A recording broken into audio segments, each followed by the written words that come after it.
I'm super grateful for the whole process, like including my addiction, because once you lose everything or you give it away like I did, it really makes you appreciate the little things a lot more, when you finally get them back.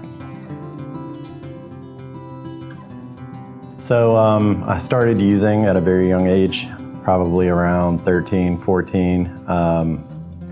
Both my older brothers are addicts.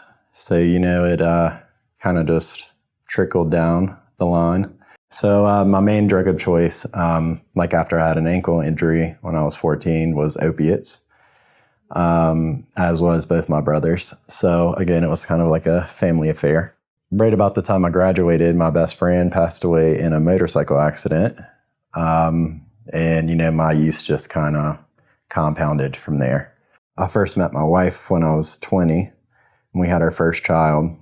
And like I said, I was functioning for the most part. On the outside, it looked like I was functioning, had a good job, had the vehicles, had the place to live. And from opiates, it went to meth. Still had a job at this point. Then that's when my disease kind of multiplied really quick. That was probably 7 years ago. I lost my job. I was in a really bad car accident. I fractured 4 vertebrae in my spine, broke my right ankle, shattered my right wrist, had a traumatic brain injury about 2 weeks after I lost that job because of my addiction. After that, I was introduced to heroin just from the pain. I just couldn't afford to control the pain without it. After I was introduced to heroin, 6 months later, I got introduced to the needle. And that's when I just kind of lost everything. Lost custody of my kids, was homeless, just really, really out there. Kind of like a pivotal moment in all of this. I had caught charges. I was on the run for about 6 months. And like my father-in-law, they live out of town. So they never really knew about me and my wife's addictions. And he just kind of popped up on us at the trap house we were staying at. Yeah, it was right around Christmas time, like that look of disappointment in his face, it kind of broke me, And so I remember just praying so hard, like I just wanted to get clean. It wasn't 2 weeks after that, January the 12th of 22, I got arrested. And, it's not really like what I pictured when I was praying I wanted to get clean. I was kind of thinking like a nice, cushy detox or something a little more gentle than jail, But apparently that's not what my higher power had in store for me. I finally got out of jail end of July and went into a 30-day rehab program over at New Life. So going into New Life, I had a little bit of like clear-headedness from being in jail. As an adult, that was the longest I had ever, went without using. Like I basically had to like relearn how to be an adult, like keeping a schedule. I mean, all that was just out of the window.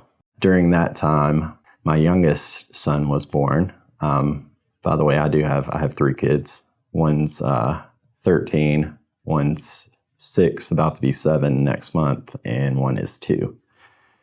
And so that's when the youngest was born. So I'm pretty proud of the fact that he's never seen me use.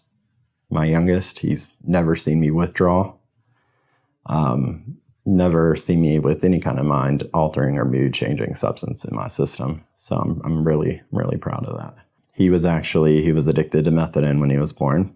So I didn't get to see him for another 2 months.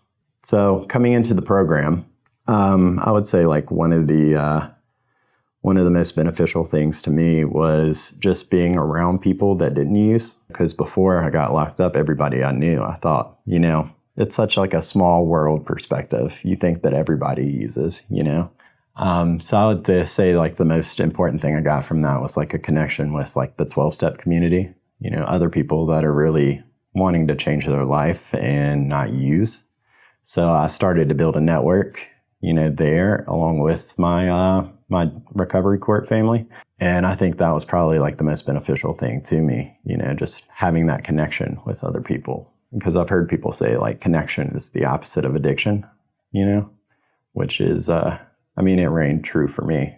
Today I am I'm a foreman for a tree service company, which I would have never thought possible, you know, like actually trust me with the key to the truck, you know. And my wife, she's actually a substance abuse counselor. So, you know, she's following her dream and things are just kind of working out like the way that they should. So I'm super grateful for the whole process, you know, like including my addiction, you know, because once you lose everything or you give it away like I did, it really makes you appreciate the little things a lot more, you know, when you finally get them back.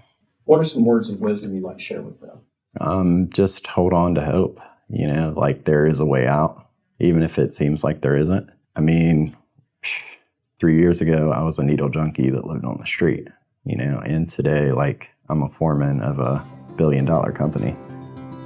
Hope, I mean, that's a big word for me.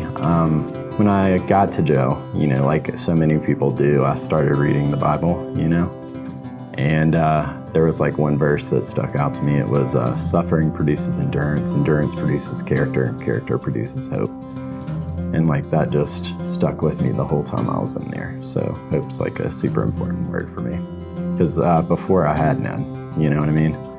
So where I'm at today, I mean, it just proves it's possible.